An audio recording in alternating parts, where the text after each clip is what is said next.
ଏମିତି ପ୍ରତ୍ୟେକ ଦିନ ରାଶିଫଳ ବିଷୟରେ ଜାଣିବା ପାଇଁ ଆମ ଚ୍ୟାନେଲକୁ ବର୍ତ୍ତମାନ ହିଁ ସବସ୍କ୍ରାଇବ୍ କରିନିଅନ୍ତୁ ଏବଂ ପାଖରେ ଆସୁଥିବା ବେଲ୍ ଆଇକନ୍କୁ ମଧ୍ୟ ପ୍ରେସ୍ କରିନିଅନ୍ତୁ। ତେବେ ଆସନ୍ତୁ ପ୍ରଥମେ ଜାଣିନେବା ଆଜି ଦିନର ତିଥି ନକ୍ଷତ୍ର କ'ଣ କହୁଛି। ଆଜି ହେଉଛି 20 ଫେବୃଆରୀ 2025 ଗୁରୁବାର, ଫାଲ୍ଗୁନ ମାସ କୃଷ୍ଣପକ୍ଷ ସପ୍ତମୀ ସକାଳ 9:58 ପରଠାରୁ ଫାଲ୍ଗୁନ ମାସ କୃଷ୍ଣପକ୍ଷ ଅଷ୍ଟମୀ ଏବଂ କୁମ୍ଭ 9 ଦିନ। ଆଜିର ସୂର୍ଯ୍ୟୋଦୟ ସମୟ ସକାଳ 6:13 ଏବଂ ଆଜିର ସୂର୍ଯ୍ୟାସ୍ତ ସମୟ ସନ୍ଧ୍ୟା 5:48। ଆଜି ଦିନର ଶୁଭ ସମୟ ହେଉଛି ସକାଳ 6:13 ଆରମ୍ଭ ହୋଇ ଦିନ 2:50 ପର୍ଯ୍ୟନ୍ତ ରହୁଛି। ଏହି ସମୟ ସୀମା ମଧ୍ୟରେ ଆପଣମାନେ କିଛି ବି ଶୁଭ କାର୍ଯ୍ୟ ଆରମ୍ଭ କରିପାରିବେ। ଗୁରୁବାର ଆଜି ହେଉଛି ତୁଳା ଓ କୁମ୍ଭ ରାଶିର ଘାତବାର ଏବଂ ଘାତ ଚନ୍ଦ୍ର ନାହିଁ। ଗୁରୁବାର ଆଜି ହେଉଛି ତାଳଭକ୍ଷଣ ନିଷେଧ ଏବଂ ସକାଳ 9:58 ପରଠାରୁ ନଡ଼ିଆ ଓ ମାଂସ ଭକ୍ଷଣ ନିଷେଧ। ତାପରେ ଆପଣମାନେ ଜାଣିଛନ୍ତି ଯେ ରାଶିଚକ୍ରରେ 12 ଗୋଟି ରାଶି ରହିଛନ୍ତି। ଆଉ ଏହି 12ଟି ରାଶିମାନଙ୍କ ମଧ୍ୟରୁ କେଉଁ ରାଶିରେ କ'ଣ ସବୁ ଦର୍ଶାଉଛି ଏବଂ ଆଜି ଆପଣଙ୍କ ଭାଗ୍ୟ କିପରି ରହିବ ଆମେ ଜାଣିନେବା ଆଜିର ଏହି ଭିଡ଼ିଓ ମାଧ୍ୟମରେ। ମେଷ ରାଶିଠାରୁ ଆରମ୍ଭ କରି ମୀନ ରାଶିର ବ୍ୟକ୍ତି ବିଶେଷମାନଙ୍କର ଭାଗ୍ୟ କ'ଣ ସବୁ ଦର୍ଶାଉଛି। ପ୍ରଥମେ ଜାଣି ରଖିବା ମେଷ ରାଶିର ବ୍ୟକ୍ତିବିଶେଷମାନଙ୍କ ପାଇଁ ଆଜିର ଦିନଟି କିପରି ରହିବ। ବ୍ୟବସାୟରେ ଭଲ କରିବା ଫଳରେ ବ୍ୟବସାୟରେ ଉନ୍ନତି ପରିଲକ୍ଷିତ ହୋଇପାରେ। ଛାତ୍ରଛାତ୍ରୀମାନେ ପରୀକ୍ଷାରେ ଉତ୍ତୀର୍ଣ୍ଣ କରିବେ। କାର୍ଯ୍ୟର ଭାର ଅଧିକ ରହିବ, ହେଲେ ଆପଣ ନିଜର ଦକ୍ଷତା ବଳରେ ସବୁ କାମକୁ ବହୁତ ସହଜ ଉପାୟରେ ସମ୍ପନ୍ନ କରିପାରିବେ। ଆଜି ଆପଣ କାହାର ସାହାଯ୍ୟ ମାଗିପାରନ୍ତି, ହେଲେ ସେହି ବ୍ୟକ୍ତି ମନା କରିବା ଫଳରେ ଆପଣଙ୍କୁ କଷ୍ଟ ଅନୁଭବ ହୋଇପାରେ। କିନ୍ତୁ ଆପଣ ବିଚଳିତ ନ ହୋଇ ନିଜ ଗୋଡ଼ରେ ନିଜେ ଛିଡ଼ା ହେବାକୁ ପ୍ରୟାସ କରନ୍ତୁ। ଦେଖିବେ ଆପଣଙ୍କୁ ସଫଳତା ନିଶ୍ଚୟ ମିଳିବ। ନକାରାତ୍ମକ ଶକ୍ତିଠାରୁ ନିଜକୁ ଦୂରରେ ରଖନ୍ତୁ, ନଚେତ୍ ଏହା ଆପଣଙ୍କ କାର୍ଯ୍ୟରେ ବାଧା ସୃଷ୍ଟି କରିପାରେ। ଆଜି କୌଣସି ଖୁସି ଖବର ପାଇବା ଫଳରେ ଘରେ ହସର ଲହରୀ ଖେଳିଯିବ ଓ ବହୁତ ଶାନ୍ତି ମଧ୍ୟ ଅନୁଭବ କରିବେ। ଯେକୌଣସି କାମ ଆଜି କରନ୍ତୁ ନା କାହିଁକି, ସେଥିରେ ଆପଣ ସଫଳତା ପାଇବେ। ସ୍ୱାସ୍ଥ୍ୟ ଅବସ୍ଥାରେ କିଛିଟା ପରିବର୍ତ୍ତନ ଆସିପାରେ, ତେଣୁ ନିଜର ସ୍ୱାସ୍ଥ୍ୟର ବିଶେଷ ଯତ୍ନ ନେବା ଉଚିତ। ଆଜି କୌଣସି କଥାକୁ ନେଇ କିଛି ସମସ୍ୟାରେ ପଡ଼ିପାରନ୍ତି, କିନ୍ତୁ ନିଜର ବୁଦ୍ଧିମତ୍ତା କାରଣରୁ ଏହି ସମସ୍ୟା ଆପଣମାନଙ୍କ ଉପରେ କୌଣସି ପ୍ରକାରର ଖରାପ ପ୍ରଭାବ ପକାଇ ପାରିବ ନାହିଁ। ବୈବାହିକ ଜୀବନ ଆଜି ବହୁତ ଆନନ୍ଦ ଉଲ୍ଲାସରେ କଟିବ। ଆଜି ଆପଣମାନେ ସୂର୍ଯ୍ୟଦେବଙ୍କୁ ମହୁ ମିଶ୍ରିତ ଜଳ ଅର୍ପଣ କରି ଆପଣମାନଙ୍କର ଦିନଚର୍ଯ୍ୟାଟି ଆରମ୍ଭ କରନ୍ତୁ। ଦେଖିବେ ଆଜିର ଦିନଟି ଆପଣମାନଙ୍କ ପାଇଁ ବିଶେଷ ରୂପରେ ଭଲରେ କଟିବ। ଏବେ ଆସନ୍ତୁ ଜାଣି ରଖିବା ବୃଷ ରାଶିର ବ୍ୟକ୍ତିବିଶେଷମାନଙ୍କ ପାଇଁ ଆଜିର ଦିନଟି କିପରି ରହିବ। ଆଜି ଆପଣମାନଙ୍କର ଆର୍ଥିକ ସ୍ଥିତି ସୁଦୃଢ଼ ରହିବ। କାର୍ଯ୍ୟରେ ସୁଧାର ଆସିପାରେ, ହେଲେ କେହି ଜଣେ ଆପଣଙ୍କୁ ଏକ ଭଲ ଉପାୟ କହିବା ଫଳରେ ଆପଣଙ୍କୁ ଏହି ଉପାୟଟି ବହୁତ ଭଲ ଲାଗିବ ଏବଂ ଆପଣ ସେହି ଉପାୟକୁ କରିବା ଫଳରେ ଆପଣଙ୍କୁ ବହୁତ ଲାଭ ମଧ୍ୟ ମିଳିବ। ଆଜି କିଛି ନୂଆ ଜିନିଷପତ୍ର ଘର ପାଇଁ କିଣାକିଣି କରିପାରନ୍ତି ଓ କିଛିଟା ସୁସ୍ୱାଦୁ ଖାଦ୍ୟ ମଧ୍ୟ ଖାଇପାରନ୍ତି। ଆଜି କାହା ସଙ୍ଗରେ ବାଦ ବିବାଦ ବଢ଼ିପାରେ ଏବଂ ପରିବାରରେ କାହା ସଙ୍ଗରେ ମତଭେଦ ମଧ୍ୟ ଦେଖା ଦେଇପାରେ। ତେଣୁ ନିଜ କଥା ଉପରେ ନିୟନ୍ତ୍ରଣ ରଖନ୍ତୁ, ଯାହାଦ୍ୱାରା କି ଆଜି ଆପଣମାନେ ଅପମାନିତ ହେବାରୁ ରକ୍ଷା ପାଇପାରିବେ। ଆଜି କିଛି ନୂଆ ଦାୟିତ୍ୱ ନେଇପାରନ୍ତି ଏବଂ ଏହା ଭବିଷ୍ୟତରେ ବହୁତ ଲାଭପ୍ରଦ ପ୍ରମାଣିତ ରହିବ। ନେଇଥିବା କୌଣସି ଗୋଟିଏ ନିଷ୍ପତ୍ତି ଆଜି ଆପଣମାନଙ୍କ ପାଇଁ ସକାରାତ୍ମକ ରହିବ।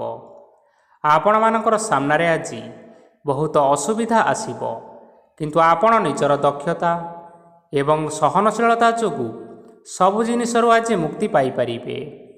ଆଜି କାର୍ଯ୍ୟକ୍ଷେତ୍ରରେ ଆପଣମାନେ ଭଲ କର୍ମ କରିବା ଫଳରେ ଆପଣଙ୍କୁ ଉଚ୍ଚ ଅଫିସରଙ୍କ ତରଫରୁ ପ୍ରଶଂସା ମିଳିବାର ଯୋଗ ରହିଅଛି। ଆପଣଙ୍କର ଜନ୍ମକୁଣ୍ଡଳୀରେ ବୁଧ ଏବଂ ଶୁକ୍ରଙ୍କର ସ୍ଥାନ ଠିକ୍ ରହିଥିବା କାରଣରୁ ଆପଣଙ୍କ ଉପରକୁ ଆସୁଥିବା ଘାତ ଓ ପ୍ରତିଘାତ ଆପେ ଆପେ ଟଳିଯିବ। ଆଜି ଆପଣମାନେ ଭଗବାନ ସୂର୍ଯ୍ୟଦେବଙ୍କୁ ଜଳ ଅର୍ପଣ କରି ଆପଣମାନଙ୍କର ଦିନଚର୍ଯ୍ୟାଟି ଆରମ୍ଭ କରନ୍ତୁ। ଦେଖିବେ ଆଜିର ଦିନଟି ଆପଣମାନଙ୍କ ପାଇଁ ବିଶେଷ ରୂପରେ ଭଲରେ କଟିବ। ଏବେ ଆସନ୍ତୁ ଜାଣି ରଖିବା ମିଥୁନ ରାଶିର ବ୍ୟକ୍ତିବିଶେଷମାନଙ୍କ ପାଇଁ ଆଜିର ଦିନଟି କିପରି ରହିବ। ଆଜି ଯଦି ଆପଣମାନଙ୍କର କୌଣସି ସେମିନାର ରହିଅଛି, ତେବେ ବହୁତ ଭଲରେ ଚେଷ୍ଟା କଲେ ସେଥିରେ ଆପଣମାନେ ଶୁଭଫଳ ପାଇପାରିବେ। କିନ୍ତୁ କଠିନ ପରିଶ୍ରମ କରିବା ଫଳରେ ଯାଇ ଆପଣ ସେହି ସଫଳତାକୁ ହାସଲ କରିବେ। ଧନ ସମ୍ବନ୍ଧୀୟ କୌଣସି ସମସ୍ୟା ଆସିପାରେ, ତେଣୁ ଆଜି ଆପଣମାନେ ଟଙ୍କା ଖର୍ଚ୍ଚ କରିବା ସମୟରେ ଟିକିଏ ଜଗି ରଖି କରି ଖର୍ଚ୍ଚ କରନ୍ତୁ। ଆଜି ଆପଣମାନଙ୍କର ମନ ଧାର୍ମିକ ସ୍ୱଭାବର ରହିବ, ତେଣୁ ଆପଣମାନେ ଧାର୍ମିକ ସ୍ଥାନରେ କିଛି ଅର୍ଥ ଆଦି ଦାନ କରନ୍ତୁ। ଧାର୍ମିକ ସ୍ଥଳରେ ଦାନ ଧର୍ମ କରିବା ହେତୁ ସମାଜରେ ମାନ ସମ୍ମାନ ବଢ଼ିବ ଏବଂ ଆପଣମାନଙ୍କର ଆର୍ଥିକ ସମସ୍ୟା ମଧ୍ୟ ଦୂର ହେବ। ଗୁରୁଜନ ଲୋକମାନଙ୍କର ଆଶୀର୍ବାଦ ନିଅନ୍ତୁ। ଦେଖିବେ ଲୋକମାନେ ଆପଣଙ୍କ ଉପରେ ବହୁତ ଖୁସି ରହିବେ ଏବଂ ଆପଣଙ୍କୁ ବହୁତ ମାନ ସମ୍ମାନ ମଧ୍ୟ ମିଳିବ। ବିବାହିତ ଲୋକମାନଙ୍କ ପାଇଁ ଆଜିର ଦିନଟି ବହୁତ ଆନନ୍ଦମୟ ରହିବ। ଜୀବନସାଥୀଙ୍କ ସହିତ ଆଜି କୌଣସି ଜାଗାକୁ ବୁଲିବା ପାଇଁ ଯାଇପାରନ୍ତି ଏବଂ ମନ ପ୍ରଫୁଲ୍ଲିତ ରହିବ। ପ୍ରେମ ମାମଲାରେ ଆଜିର ଦିନଟି ଆପଣମାନଙ୍କର ସପକ୍ଷରେ ରହିବ। ଯେତେ ବି ଆର୍ଥିକ ସମସ୍ୟା ରହିଥିଲେ ମଧ୍ୟ ଆଜି ଘରକୁ କିଛି ନୂତନ ଏବଂ ମୂଲ୍ୟବାନ ଜିନିଷପତ୍ର ମଧ୍ୟ ଆଣିପାରନ୍ତି। ମହିଳାମାନଙ୍କ ପାଇଁ ଦିନ ବହୁତ ଭଲ ରହିବ ଏବଂ ଘର କାର୍ଯ୍ୟରେ ବ୍ୟସ୍ତ ରହିଲେ ମଧ୍ୟ ନିଜର କିଛିଟା ସମୟ ବାହାର କରି ଧର୍ମ କାର୍ଯ୍ୟରେ ଲଗାଇବା ପାଇଁ ଚେଷ୍ଟା କରନ୍ତୁ। ଦେଖିବେ ମନକୁ ଶାନ୍ତି ମିଳିବା ସହିତ ଭଗବାନଙ୍କର ଆଶୀର୍ବାଦ ଆପଣଙ୍କ ଉପରେ ସଦାସର୍ବଦା ରହିବ। ଛାତ୍ରଛାତ୍ରୀମାନେ ଆଜି କିଛି ନୂଆ ଶିକ୍ଷା ଆରମ୍ଭ କରିପାରନ୍ତି। କୌଣସି କାର୍ଯ୍ୟ ଆରମ୍ଭ କରିବା ପୂର୍ବରୁ ଠାକୁରଙ୍କର ଆଶୀର୍ବାଦ ନେଇ ଆରମ୍ଭ କରନ୍ତୁ, ସଫଳତା ନିଶ୍ଚୟ ମିଳିବ। ଆଜି ଆପଣମାନେ ଆପଣମାନଙ୍କର ପିତାମାତା ଏବଂ ଗୁରୁଜନମାନଙ୍କୁ ପ୍ରଣାମ କରି ଆପଣମାନଙ୍କର ଦିନଚର୍ଯ୍ୟାଟି ଆରମ୍ଭ କରନ୍ତୁ। ଦେଖିବେ ଆଜିର ଦିନଟି ଆପଣମାନଙ୍କ ପାଇଁ ବିଶେଷ ରୂପରେ ଭଲରେ କଟିବ। ଏବେ ଆସନ୍ତୁ ଜାଣି ରଖିବା କର୍କଟ ରାଶିର ବ୍ୟକ୍ତିବିଶେଷମାନଙ୍କ ପାଇଁ ଆଜିର ଦିନଟି କିପରି ରହିବ। ଆଜି ଆପଣମାନେ ଯେଉଁ କାର୍ଯ୍ୟ କରିବା ପାଇଁ ଚାହୁଁଛନ୍ତି, ସେହି କାର୍ଯ୍ୟ ଖୁବ୍ ସହଜ ଉପାୟରେ କରିପାରିବେ। ଆଜି ଆପଣଙ୍କର ସ୍ୱାସ୍ଥ୍ୟରେ କିଛିଟା ବାଧା ଆସିପାରେ ଏବଂ ସ୍ୱାସ୍ଥ୍ୟରେ ଟଙ୍କା ଖର୍ଚ୍ଚ ମଧ୍ୟ ହୋଇପାରେ। ତେଣୁ ଆଜି ଆପଣମାନେ ନିଜର ସ୍ୱାସ୍ଥ୍ୟର ଯତ୍ନ ନିଅନ୍ତୁ। କାହା ଉପରେ ଅଧିକ ବିଶ୍ୱାସ ରଖନ୍ତୁ ନାହିଁ, କାରଣ ଆଜି ସେଥିରେ ଆପଣଙ୍କର ବିଶ୍ୱାସ ଭାଙ୍ଗି ଯାଇପାରେ ଏବଂ ଆପଣଙ୍କର ମନ ମଧ୍ୟ ଖରାପ ରହିପାରେ। ଆପଣଙ୍କୁ ହଠାତ୍ ଧନପ୍ରାପ୍ତି ହେବାର ସମ୍ଭାବନା ରହିଅଛି। ଯଦି କେଉଁ ଜିନିଷ ନୂଆ କରି ଆରମ୍ଭ କରିବା ପାଇଁ ଚାହୁଁଛନ୍ତି, ତେବେ ଆଜିର ଦିନ ଆପଣମାନଙ୍କ ପାଇଁ ଶୁଭ ଫଳ ପ୍ରଦାନ କରିବ। ଆଜି ଆପଣମାନେ ନିଜର ରାଗ ଉପରେ ନିୟନ୍ତ୍ରଣ ରଖନ୍ତୁ, ନଚେତ୍ ଆପଣଙ୍କୁ ଅପମାନ ମିଳିପାରେ। ଆଜି ହଠାତ୍ ଧନପ୍ରାପ୍ତି ହେବାର ସମ୍ଭାବନା ରହିଅଛି। ମହିଳାମାନେ ଆଜି ଟିକିଏ ଜଗି ରଖି କରି କଥାବାର୍ତ୍ତା କରନ୍ତୁ, ନଚେତ୍ ବାଦ ବିବାଦ ହେବାର ଯଥେଷ୍ଟ ଭାବରେ ସମ୍ଭାବନା ରହିଅଛି। ଛାତ୍ରଛାତ୍ରୀମାନେ ଆଜି ଶିକ୍ଷା କ୍ଷେତ୍ରରେ ଉନ୍ନତି କରିବେ। ମହିଳାମାନେ ଆଜି ଗୁରୁଜନମାନଙ୍କ ଠାରୁ ପ୍ରଶଂସା ଏବଂ ଆଶୀର୍ବାଦ ଲାଭ କରିପାରନ୍ତି। ବୈବାହିକ ଜୀବନରେ ଛୋଟ ମୋଟ ବିବାଦ ରହିଥିବା କାରଣରୁ ଜୀବନସାଥୀଙ୍କ ସହ ମାନମନାନ୍ତର ହେବାର ଯଥେଷ୍ଟ ସମ୍ଭାବନା ରହିଅଛି। ତେଣୁ ଆଜି କୌଣସି କଥାକୁ ନେଇ କାହା ସଙ୍ଗରେ ଯୁକ୍ତିତର୍କ କରନ୍ତୁ ନାହିଁ। ଆଜି ଆପଣମାନେ ପଶୁପକ୍ଷୀମାନଙ୍କୁ ଖାଦ୍ୟ ଖାଇବାକୁ ଦେଇ ଆପଣଙ୍କର ଦିନଚର୍ଯ୍ୟାଟି ଆରମ୍ଭ କରନ୍ତୁ। ଦେଖିବେ ଆଜିର ଦିନଟି ଆପଣମାନଙ୍କ ପାଇଁ ବିଶେଷ ରୂପରେ ଭଲରେ କଟିବ। ଏବେ ଆସନ୍ତୁ ଜାଣି ରଖିବା ସିଂହ ରାଶିର ବ୍ୟକ୍ତିବିଶେଷମାନଙ୍କ ପାଇଁ ଆଜିର ଦିନଟି କିପରି ରହିବ। ଅଫିସରେ ବା କର୍ମକ୍ଷେତ୍ରରେ କୌଣସି ଏକ କାର୍ଯ୍ୟରେ ବହୁତ ବାଧା ଆସିବା ସହିତ ବହୁତ କଷ୍ଟ ମଧ୍ୟ ଅନୁଭବ କରିପାରନ୍ତି। ଗୁରୁଜନମାନଙ୍କର ଶୁଭ ଦୃଷ୍ଟି ଆପଣଙ୍କ ଉପରେ ରହିଥିବା ହେତୁ ମାନ ସମ୍ମାନ ବଢ଼ିବା ସହିତ ଯଦି ନିଜର କିଛି ବ୍ୟବସାୟ ରହିଛି, ତେବେ ସେଥିରେ ମଧ୍ୟ ଉନ୍ନତି ହେବ। ଆପଣମାନଙ୍କର ଏବେ ବହୁତ ଦିନ ପରେ ଭଲ ସମୟ ଆସିବା ପାଇଁ ଯାଉଅଛି। ତେଣୁ ଆପଣମାନଙ୍କର ଦିନ ବହୁତ ଭଲରେ କଟିବା ପାଇଁ ଯାଉଅଛି। କିନ୍ତୁ ଆପଣ ଯଦି କାହାର କ୍ଷତି କରିବା ପାଇଁ ଚାହିଁବେ, ତେବେ ଆପଣ କରିଥିବା ବା ଭାବିଥିବା ଉପାୟରେ ଆପଣ ହିଁ ନିଜେ ଫସି ଯାଇପାରନ୍ତି ଏବଂ ଆପଣଙ୍କୁ ବହୁତ କଷ୍ଟ ମଧ୍ୟ ସହିବା ପାଇଁ ପଡ଼ିପାରେ। ତେଣୁ ଆଜି ଆପଣମାନେ କାହାର କୌଣସି ଅସୁବିଧା କରିବା କଥା କେବେ ହେଲେ ଚିନ୍ତା କରନ୍ତୁ ନାହିଁ। ଆଜି ଆପଣ ବହୁତ ଖୁସିରେ ରହିବେ। ଘରେ କୌଣସି ଏକ ଖୁସି ଖବର ପାଇପାରନ୍ତି, ଯାହାଫଳରେ ଘର ଓ ପରିବାର ମଧ୍ୟରେ ଖୁସିର ବାତାବରଣ ଲାଗି ରହିବ। ସନ୍ତାନମାନଙ୍କ ତରଫରୁ କିଛି ଶୁଭ ସମ୍ବାଦ ମିଳିପାରେ। ଆଜି ଆପଣ ବାହାରକୁ ବୁଲାବୁଲି କରିବା ପାଇଁ ଯାଇପାରନ୍ତି। ଆପଣ ଭାବିଥିବା ପ୍ରତ୍ୟେକଟି କାର୍ଯ୍ୟ ଆଜି ସମୟ ପୂର୍ବରୁ ଶେଷ କରିପାରିବେ। ମହିଳାମାନେ ଆଜି ଜୀବନସାଥୀଙ୍କ ସହିତ ବହୁତ ଆନନ୍ଦ ଉଲ୍ଲାସରେ ସମୟ କାଟିବେ। ଆଜି ଖର୍ଚ୍ଚର ପରିମାଣ ଅଧିକା ହେବା କାରଣରୁ ଆପଣଙ୍କର ମନ ବିଚଳିତ ରହିପାରେ, ହେଲେ ଏହା ବହୁତ ଶୀଘ୍ର ଦୂର ହୋଇଯିବ। ଆଜି ଆପଣମାନେ ଭଗବାନ ଶିବଙ୍କୁ ଜଳ ଅର୍ପଣ କରି ଆପଣମାନଙ୍କର ଦିନଚର୍ଯ୍ୟାଟି ଆରମ୍ଭ କରନ୍ତୁ। ଦେଖିବେ ଆଜିର ଦିନଟି ଆପଣମାନଙ୍କ ପାଇଁ ବିଶେଷ ରୂପରେ ଭଲରେ କଟିବ। ଏବେ ଆସନ୍ତୁ ଜାଣି ରଖିବା କନ୍ୟା ରାଶିର ବ୍ୟକ୍ତିବିଶେଷମାନଙ୍କ ପାଇଁ ଆଜିର ଦିନଟି କିପରି ରହିବ। ଆଜି କୌଣସି କାମ ପାଇଁ ଭାବିବେ, କିନ୍ତୁ କାର୍ଯ୍ୟରେ ଆପଣଙ୍କର ମନ ଲାଗିବ ନାହିଁ। ବ୍ୟବସାୟରେ ଉତ୍ଥାନ ଓ ପତନ ଲାଗି ରହିବ, ସେଥିରେ ଟିକେ ବି ସନ୍ଦେହ ନାହିଁ। କିନ୍ତୁ ଆପଣ ଆପଣଙ୍କର ପରିଶ୍ରମ କରିବା ଜାରି ରଖନ୍ତୁ। ଆଜି କିଛି ନୂଆ ଜିନିଷ ମଧ୍ୟ ଆରମ୍ଭ କରିପାରନ୍ତି।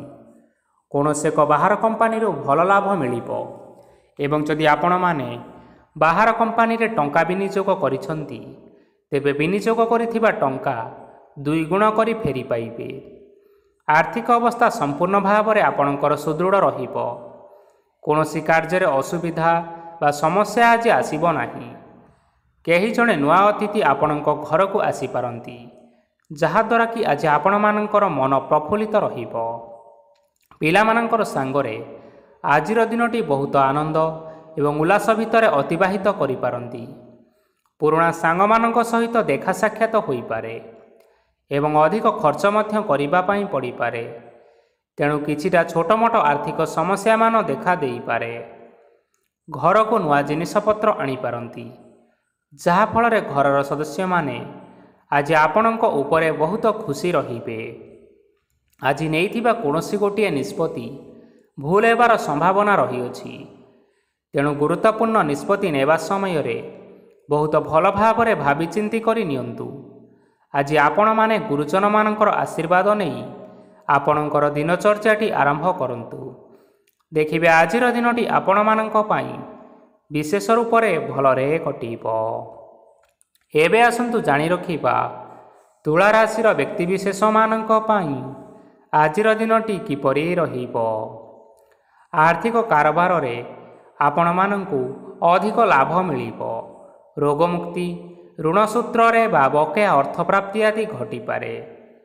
କିଛି ସମୟ ଧରି ଚାଲି ଆସୁଥିବା ସମସ୍ୟାର ସମାଧାନ ପାଇବା ଦ୍ୱାରା ଆପଣ ଆଶ୍ୱସ୍ତି ଅନୁଭବ କରିପାରନ୍ତି ଏବଂ ସମ୍ପୂର୍ଣ୍ଣ ଆତ୍ମବିଶ୍ୱାସର ସହିତ ନିଜର ଅନ୍ୟ କାର୍ଯ୍ୟଗୁଡ଼ିକ ଉପରେ ମଧ୍ୟ ଧ୍ୟାନ ଦେବାକୁ ସମର୍ଥ ହେବେ। ପରିଶ୍ରମ ଅନୁଯାୟୀ ଆପଣମାନେ ଶୁଭଫଳ ପାଇବେ। ପ୍ରତିଯୋଗିତାପୂର୍ଣ୍ଣ କାର୍ଯ୍ୟଗୁଡ଼ିକ ଲାଗି ବହୁତ ପରିଶ୍ରମ କରିବା ପାଇଁ ପଡ଼ିପାରେ। ବୃଥା ବିବାଦ, କଳି ଝଗଡ଼ା, ମାଲି ମକଦ୍ଦମା ଭିତରେ ନ ପଶିବା ବିଜ୍ଞତାର ପରିଚୟକ ଅଟେ। କାଦୁଅରେ ପଶନ୍ତୁ ନାହିଁ କି ଗୋଡ଼ ଧୋଇବାର ପରିଶ୍ରମ ମଧ୍ୟ କରନ୍ତୁ ନାହିଁ। ନିଜର ଇଗୋକୁ ନିଜର ନିୟନ୍ତ୍ରଣ ଭିତରେ ରଖିବା ପାଇଁ ଚେଷ୍ଟା କରନ୍ତୁ। ବ୍ୟବସାୟରେ ପରିଶ୍ରମ ଅନୁଯାୟୀ ଆଜି ଆପଣମାନେ ଫଳ ପାଇବେ। ସମସ୍ତ କାର୍ଯ୍ୟକଳାପଗୁଡ଼ିକ ଆପଣମାନଙ୍କର ଅତି ସୁରୁଖୁରୁରେ ହୋଇଯିବ। ଚାକିରି କରୁଥିବା ଲୋକମାନଙ୍କୁ ଛୁଟି ସମୟରେ ମଧ୍ୟ କାର୍ଯ୍ୟ କରିବା ପାଇଁ ପଡ଼ିପାରେ। ଜୀବନସାଥୀଙ୍କର ସ୍ୱାସ୍ଥ୍ୟ ବିଷୟରେ ଟିକେ ଚିନ୍ତା କରିବା ପାଇଁ ମଧ୍ୟ ପଡ଼ିପାରେ। ଚାପ ଯୋଗୁଁ ମାଂସପେଶୀୟ ଯନ୍ତ୍ରଣା ହୋଇପାରେ। ବ୍ୟାୟାମ ଧ୍ୟାନରେ କିଛି ସମୟ ବିତାନ୍ତୁ, ମାନସିକ ଶାନ୍ତି ପାଇପାରିବେ। ଆଜି ଆପଣମାନେ ଆପଣମାନଙ୍କର ସାମର୍ଥ୍ୟ ଅନୁଯାୟୀ ଦୁଃଖୀ ଓ ଦରିଦ୍ର ଲୋକମାନଙ୍କୁ କିଛିଟା ଆର୍ଥିକ ସହାୟତା କରନ୍ତୁ। ଦେଖିବେ ଆଜିର ଦିନଟି ଆପଣମାନଙ୍କ ପାଇଁ ବିଶେଷ ରୂପରେ ଭଲରେ କଟିବ। ଏବେ ଆସନ୍ତୁ ଜାଣି ରଖିବା ବିଛା ରାଶିର ବ୍ୟକ୍ତିବିଶେଷମାନଙ୍କ ପାଇଁ ଆଜିର ଦିନଟି କିପରି ରହିବ। ଆଜି କୌଣସି ଏକ କାର୍ଯ୍ୟ ସରିଯିବା ଫଳରେ ଆଜି ଆପଣଙ୍କୁ ବହୁତ ଖୁସି ଲାଗିବ ଏବଂ ଆପଣ ଅଧିକ ଆରାମ ଲାଭ କରିପାରିବେ। କାର୍ଯ୍ୟକ୍ଷେତ୍ରରେ ସଫଳ ହେବେ ଏବଂ ମାନସିକ ମାନ ସମ୍ମାନ ମଧ୍ୟ ବୃଦ୍ଧି ହେବ। ଗାଡ଼ି ଓ ଜମି ଭଳି କେତେକ ମୂଲ୍ୟବାନ ଜିନିଷପତ୍ର ଆଜି ଘର ପାଇଁ କିଣାକିଣି କରିପାରନ୍ତି। ଏଥିରେ କୌଣସି ବାଧା ଆସିବ ନାହିଁ। ନିଜର ଥିବା କୌଣସି ଏକ ବଡ଼ କଷ୍ଟକୁ ଜଣେ ମହତ୍ତ୍ୱପୂର୍ଣ୍ଣ ବ୍ୟକ୍ତିଙ୍କ ସହିତ ଆଲୋଚନା କରନ୍ତୁ, ଯାହାକି ସେହି ବ୍ୟକ୍ତି ଆପଣଙ୍କର କିଛିଟା ସହାୟତା କରିପାରିବେ। ପରିବାରରେ କେହି ଜଣେ ଲୋକ ଆଜି ଆପଣଙ୍କୁ କଷ୍ଟ ଦେଇପାରନ୍ତି। ନିଜର ସ୍ୱାସ୍ଥ୍ୟ ପ୍ରତି ଧ୍ୟାନ ଦିଅନ୍ତୁ। ମହିଳାମାନେ ନିଜ ଶରୀରର ଯତ୍ନ ନିଅନ୍ତୁ। ପ୍ରେମ ମାମଲାରେ ଆଜିର ଦିନଟି ଆପଣମାନଙ୍କ ପାଇଁ ବହୁତ ଭଲ ରହିବ। ନିଜର ପ୍ରେମ ସମ୍ପର୍କ ବିଷୟରେ ଘର ଲୋକମାନଙ୍କ ସହିତ ଆଲୋଚନା କରିପାରନ୍ତି ଏବଂ ଏହା ଆଗକୁ ମଧ୍ୟ ବଢ଼ିପାରେ, ଯାହାକି ବିବାହର ରୂପରେଖ ମଧ୍ୟ ନେଇପାରେ। ଆଜି ନିଜର ମନକୁ କେହି ଜଣେ କଷ୍ଟ ଦେଇପାରେ, ତେଣୁ କାହା ସହିତ କଥାବାର୍ତ୍ତା ହେବା ସମୟରେ ଟିକିଏ ଜଗି ରଖି ହୋଇ କଥାବାର୍ତ୍ତା କରନ୍ତୁ। ଆଜି ଆପଣମାନେ ଗରିବ ଲୋକମାନଙ୍କୁ ଆପଣମାନଙ୍କର ସାମର୍ଥ୍ୟ ଅନୁସାରେ କିଛିଟା ଦାନ ଦିଅନ୍ତୁ। ଦେଖିବେ ଆଜିର ଦିନଟି ଆପଣମାନଙ୍କର ମଙ୍ଗଳମୟ ହେବ। ଏବେ ଆସନ୍ତୁ ଜାଣି ରଖିବା ଧନୁରାଶିର ବ୍ୟକ୍ତିବିଶେଷମାନଙ୍କ ପାଇଁ ଆଜିର ଦିନଟି କିପରି ରହିବ। ଆଜି ଆପଣଙ୍କର ଦିନଟି ଆପଣଙ୍କୁ ମିଶ୍ରିତ ଫଳାଫଳ ପ୍ରଦାନ କରିବ। ମାତା ଓ ପିତା ଦୁହେଁ ପିଲାମାନଙ୍କର ଧ୍ୟାନ ରଖିବା ଉଚିତ, ନଚେତ୍ ପିଲାମାନେ ଆଜି ବିଗିଡ଼ି ଯାଇପାରନ୍ତି। ବ୍ୟବସାୟରେ ନିଜର ଥିବା ସାଙ୍ଗମାନଙ୍କ ପାଖରୁ ସହାୟତା ମିଳିପାରେ। ପରିବାରରେ ସମସ୍ତଙ୍କର ମନ ଆପଣ କୌଣସି ଏକ କାମ କରି ଜିତି ନେବେ ଓ ସମସ୍ତେ ଆଜି ଆପଣମାନଙ୍କ ଉପରେ ଖୁସି ରହିବେ। ଯଦି ସରକାରୀ ଚାକିରି କେଉଁଠାରେ କରିବା ପାଇଁ ଚାହୁଁଥାନ୍ତି, ତେବେ ସେଥିରେ ଆଜି ସେଠାରୁ କିଛିଟା ଖୁସି ଖବର ଆସିପାରେ। କର୍ମକ୍ଷେତ୍ରରେ ଆଜିର ଦିନଟି ବହୁତ ଭଲରେ ଏବଂ ଆନନ୍ଦରେ କଟିବ। ଆଜି କୌଣସି କ୍ଷେତ୍ରରୁ ଅଚାନକ ଭାବରେ ଧନ ମିଳିବାର ସମ୍ଭାବନା ରହିଅଛି। ସରକାରୀ ଚାକିରି କରୁଥିବା ଲୋକମାନେ ବହୁତ ଭଲରେ ଦିନଟି କାଟିବେ। ବ୍ୟବସାୟରେ ବହୁତ ଲାଭ ହେବ। ପରିବାରରେ କଳି ଝଗଡ଼ା ହେବାର ସମ୍ଭାବନା ରହିଅଛି, ତେଣୁ ଆଜି ଆପଣମାନେ କଥାବାର୍ତ୍ତା କରିବା ସମୟରେ ଟିକିଏ ଜଗି ରଖି କରି କଥାବାର୍ତ୍ତା କରନ୍ତୁ। ବିବାହିତ ଲୋକମାନେ ଆଜି ଜୀବନସାଥୀଙ୍କ ସହିତ କୌଣସି ନୂତନ ଜାଗାକୁ ବୁଲିବା ପାଇଁ ଯାଇପାରନ୍ତି ଏବଂ କିଛି ସମୟ ଆନନ୍ଦ ଉଲ୍ଲାସରେ ମଧ୍ୟ ବିତାଇ ପାରନ୍ତି। ଆଜି ଆପଣମାନେ ନିଜର ଇଷ୍ଟ ଦେବତାଙ୍କୁ ସ୍ମରଣ କରି ଆପଣଙ୍କର ଦିନଚର୍ଯ୍ୟାଟି ଆରମ୍ଭ କରନ୍ତୁ। ଦେଖିବେ ଆଜିର ଦିନଟି ଆପଣମାନଙ୍କ ପାଇଁ ବିଶେଷ ରୂପରେ ଭଲରେ କଟିବ। ଏବେ ଆସନ୍ତୁ ଜାଣି ରଖିବା ମକର ରାଶିର ବ୍ୟକ୍ତିବିଶେଷମାନଙ୍କ ପାଇଁ ଆଜିର ଦିନଟି କିପରି ରହିବ। ଆଜି ଆପଣମାନେ ଉତ୍ତମ ପାନ ଭୋଜନରେ ଅପ୍ୟାୟିତ ହେବେ। ବସ୍ତ୍ର ଆଭୂଷଣ ପ୍ରାପ୍ତି ଓ ବନ୍ଧୁ ମିଳନର ଯୋଗ ରହିଅଛି, କିନ୍ତୁ କଳହ, ମାଲି ମକଦ୍ଦମା, ଦୂରଯାତ୍ରା, ଯାନବାହନ ଏବଂ ପଶୁ କ୍ରୟ ଆଦି ପାଇଁ ସମୟ ଅନୁକୂଳ ନୁହେଁ। ତେଣୁ ଆଜି ଆପଣମାନେ ଏହିସବୁ କାର୍ଯ୍ୟଠାରୁ ଦୂରରେ ରୁହନ୍ତୁ। ଆପଣମାନଙ୍କର ପ୍ରତ୍ୟେକ କାର୍ଯ୍ୟକୁ ଯଦି ଯୋଜନାବଦ୍ଧ ଉପାୟରେ କରାଯାଏ, ତେବେ ଆପଣ ଏଥିରେ ସଫଳତା ନିଶ୍ଚିନ୍ତ ଭାବରେ ପାଇପାରିବେ। କୌଣସି ଜିନିଷ ଉପରେ ଆଜି ଟେନସନ୍ ନିଅନ୍ତୁ ନାହିଁ।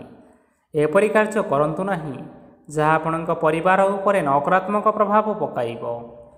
ଛାତ୍ରଛାତ୍ରୀମାନେ ଆଜି ସେମାନଙ୍କର ସ୍ୱାସ୍ଥ୍ୟର ବିଶେଷ ଯତ୍ନ ନେବା ଉଚିତ, କାରଣ ତାହା ଶିକ୍ଷା କ୍ଷେତ୍ରରେ ବାଧା ସୃଷ୍ଟି କରିପାରେ। ବ୍ୟବସାୟୀମାନେ ଆଜି ଅନେକ ପ୍ରତିଯୋଗିତାର ସମ୍ମୁଖୀନ ହେବେ। କିଛି ନକାରାତ୍ମକ ପ୍ରବୃତ୍ତିର ଲୋକମାନେ ଆପଣଙ୍କ ବିରୋଧରେ କିଛିଟା ଷଡ଼ଯନ୍ତ୍ର ରଚିପାରନ୍ତି। ସ୍ୱାମୀ ଓ ସ୍ତ୍ରୀ ସମ୍ପର୍କରେ କିଛିଟା ବାଦବିବାଦ ଦେଖା ଦେଇପାରେ। ଏହା ପରିବାର ଉପରେ ମଧ୍ୟ ଖରାପ ପ୍ରଭାବ ପକାଇପାରେ। ତେଣୁ ଆଜି ଆପଣମାନେ ଅଧିକ ସତର୍କ ହେବାର ଆବଶ୍ୟକତା ରହିଛି। ଆଜି ପାଦ ଫୁଲିଯିବା ବା ପାଦରେ ଯନ୍ତ୍ରଣା ହେବା ଭଳି କିଛିଟା ସମସ୍ୟାମାନ ଦେଖା ଦେଇପାରେ। ତେଣୁ ଆଜି ଆପଣମାନେ ସମୟ ସମୟ ବ୍ୟବଧାନରେ କିଛି ସମୟ ବିଶ୍ରାମ ନେବା ଆବଶ୍ୟକ ରହିଛି। ଆଜି ଆପଣମାନେ ଆପଣମାନଙ୍କର ପିତାମାତା ଏବଂ ଗୁରୁଜନମାନଙ୍କୁ ପ୍ରଣାମ କରି ଆପଣଙ୍କର ଦିନଚର୍ଯ୍ୟାଟି ଆରମ୍ଭ କରନ୍ତୁ। ଦେଖିବେ ଆଜିର ଦିନଟି ଆପଣମାନଙ୍କ ପାଇଁ ବିଶେଷ ରୂପରେ ଭଲରେ କଟିବ। ଏବେ ଆସନ୍ତୁ ଜାଣି ରଖିବା କୁମ୍ଭ ରାଶିର ବ୍ୟକ୍ତିବିଶେଷମାନଙ୍କ ପାଇଁ ଆଜିର ଦିନଟି କିପରି ରହିବ। ଆଜି ଆପଣମାନଙ୍କୁ ବହୁତ ସମୟ ମିଳିବ, କିନ୍ତୁ ଆପଣ ସେହି ସମୟକୁ ସଠିକ୍ ଭାବରେ ଉପଯୋଗ କରିପାରିବେ ନାହିଁ। କେହି ଜଣେ ଆଜି ଆପଣଙ୍କୁ ସହାୟତାର ହାତ ବଢ଼ାଇ ପାରନ୍ତି, ତେଣୁ ଏହି ସୁଯୋଗକୁ ଆପଣମାନେ କେବେ ହେଲେ ହାତଛଡ଼ା କରନ୍ତୁ ନାହିଁ, କାରଣ ସେଥିରେ ଆପଣଙ୍କର ଭାଗ୍ୟ ପରିବର୍ତ୍ତନ ହୋଇଯିବାର ଯଥେଷ୍ଟ ଭାବରେ ସମ୍ଭାବନା ରହିଅଛି। ପୁରୁଣା ବନ୍ଧୁମାନଙ୍କ ସାଙ୍ଗରେ ଦେଖା ସାକ୍ଷାତ ହୋଇପାରେ ଏବଂ ଅଧିକ ଟଙ୍କା ଖର୍ଚ୍ଚ ମଧ୍ୟ ହୋଇପାରେ। କାର୍ଯ୍ୟର ଭାର ବଢ଼ିବା ହେତୁ ମନରେ ଚିନ୍ତା ଲାଗି ରହିବ। ଟଙ୍କା ଦେବା ଓ ନେବାରେ ଯଥେଷ୍ଟ ସତର୍କତା ଅବଲମ୍ବନ କରନ୍ତୁ, କାରଣ ଆଜି ଦେଇଥିବା ଟଙ୍କା ଫେରସ୍ତ ମିଳିବା ବହୁତ କଷ୍ଟକର ହୋଇପାରେ। ଆଜି ହଠାତ୍ କୌଣସି କ୍ଷେତ୍ରରୁ ଧନପ୍ରାପ୍ତି ହେବାର ସମ୍ଭାବନା ରହିଅଛି। ଆଜି ଆପଣଙ୍କର ପିତାମାତାଙ୍କର ସ୍ୱାସ୍ଥ୍ୟରେ କିଛିଟା ଅସୁବିଧା ଦେଖା ଦେଇପାରେ, ତେଣୁ ପିତାମାତାଙ୍କର ଯତ୍ନ ନିଅନ୍ତୁ। ଆଜି ଆପଣମାନେ ଭଗବାନ ଶିବଙ୍କୁ ବେଲପତ୍ର ଏବଂ ଚନ୍ଦନ ଅର୍ପଣ କରି ଆପଣମାନଙ୍କର ଦିନଚର୍ଯ୍ୟାଟି ଆରମ୍ଭ କରନ୍ତୁ। ଦେଖିବେ ଆପଣମାନଙ୍କର ଆଜିର ଦିନଟି ବିଶେଷ ରୂପରେ ଭଲରେ କଟିବ। ଏବେ ଆସନ୍ତୁ ଜାଣି ରଖିବା ମୀନ ରାଶିର ବ୍ୟକ୍ତିବିଶେଷମାନଙ୍କ ପାଇଁ ଆଜିର ଦିନଟି କିପରି ରହିବ। ଆପଣଙ୍କୁ ଆଜି କିଛି ବହୁତ ବଡ଼ ଖୁସି ଖବର ମିଳିପାରେ। ଚାକିରି କରୁଥିବା ଲୋକମାନେ ବହୁତ ଭଲରେ ଦିନ କାଟିବେ ଏବଂ ଉପର ଅଫିସରଙ୍କର ସହଯୋଗ ଫଳରେ କାର୍ଯ୍ୟର ଭାର କମିଯିବ। ଆଜିର ଦିନଟି ଆପଣମାନଙ୍କ ପାଇଁ ସମ୍ପୂର୍ଣ୍ଣ ଭାବରେ ଭଲରେ କଟିବ। ପୂର୍ବରୁ କରାଯାଇଥିବା ଉପାୟରେ ଏବେ ଆପଣଙ୍କୁ ସଫଳତା ପ୍ରାପ୍ତ ହେବ। ବ୍ୟବସାୟ ଆରମ୍ଭ କରିବା ପାଇଁ ଚାହୁଁଥିଲେ ଆଜି ଆପଣମାନେ ଆରମ୍ଭ କରିପାରିବେ। ଆପଣମାନଙ୍କ ପାଇଁ ବହୁତ ଭଲ ଦିନ ଅଟେ। ଘରେ କିଛିଟା ଛୋଟମୋଟ ଅସୁବିଧା ଦେଖା ଦେଇପାରେ, କିନ୍ତୁ କିଛି ବଡ଼ ଅସୁବିଧା ହେବାର ସମ୍ଭାବନା ନାହିଁ। ଆଜି କୌଣସି ଛୋଟ କଥାରେ କାହା ଉପରେ ରାଗନ୍ତୁ ନାହିଁ। ଧୈର୍ଯ୍ୟ ଧରି କାର୍ଯ୍ୟ କରିବା ପାଇଁ ଚେଷ୍ଟା କରନ୍ତୁ, ନଚେତ୍ ସବୁ କାମ ଭୁଲ ହୋଇଯିବାର ଯଥେଷ୍ଟ ସମ୍ଭାବନା ରହିଅଛି। ଆଜି ଆପଣଙ୍କ ଘରକୁ ଅତିଥି ଆସିପାରନ୍ତି ଏବଂ ସୁସ୍ୱାଦୁ ଭୋଜନର ମଧ୍ୟ ଯୋଗ ରହିଅଛି। ଆଜି ଯାନବାହନ ଚଳାଇବା ସମୟରେ ଟିକିଏ ସତର୍କତା ଅବଲମ୍ବନ କରନ୍ତୁ। ସନ୍ଧ୍ୟା ସମୟରେ କୌଣସି ବନ୍ଧୁଙ୍କ ସହିତ ଭେଟ ହୋଇପାରେ ଏବଂ ଅଧିକ ଟଙ୍କା ଖର୍ଚ୍ଚ ହୋଇପାରେ, ତେଣୁ ଦେଖି ଚାହିଁ ଖର୍ଚ୍ଚ କରିବା ପାଇଁ ଚେଷ୍ଟା କରନ୍ତୁ। ଆଜି ଆପଣମାନେ ଗାଈକୁ ରୁଟି ଏବଂ ଗୁଡ଼ ଖାଇବାକୁ ଦେଇ ଆପଣଙ୍କର ଦିନଚର୍ଯ୍ୟାଟି ଆରମ୍ଭ କରନ୍ତୁ। ଦେଖିବେ ଆଜିର ଦିନଟି ଆପଣମାନଙ୍କ ପାଇଁ ବିଶେଷ ରୂପରେ ଭଲରେ କଟିବ। ତେବେ ବନ୍ଧୁଗଣ, ଏହା ଥିଲା ଆଜି ଦିନର 12 ଗୋଟି ରାଶିମାନଙ୍କର ଆଜିର ରାଶିଫଳ। ଆଶା କରୁଛୁ ଏହି ଭିଡ଼ିଓଟି ଆପଣମାନଙ୍କର ପସନ୍ଦ ଆସିଥିବ। ପସନ୍ଦ ଆସିଥିଲେ ଏହି ଭିଡ଼ିଓକୁ ଗୋଟିଏ ଲାଇକ୍ କରିନିଅନ୍ତୁ ଏବଂ ଆପଣଙ୍କ ପ୍ରିୟଜନମାନଙ୍କ ସହିତ ସେୟାର କରିନିଅନ୍ତୁ। ଏଥିସହିତ ଏହିଭଳି ଭାବରେ ପ୍ରତ୍ୟେକ ଦିନ ରାଶିଫଳ ବିଷୟରେ ଜାଣିବା ପାଇଁ ଆମ ଚ୍ୟାନେଲକୁ ବର୍ତ୍ତମାନ ହିଁ ସବସ୍କ୍ରାଇବ୍ କରିନିଅନ୍ତୁ। ଜୟ ଜଗନ୍ନାଥ।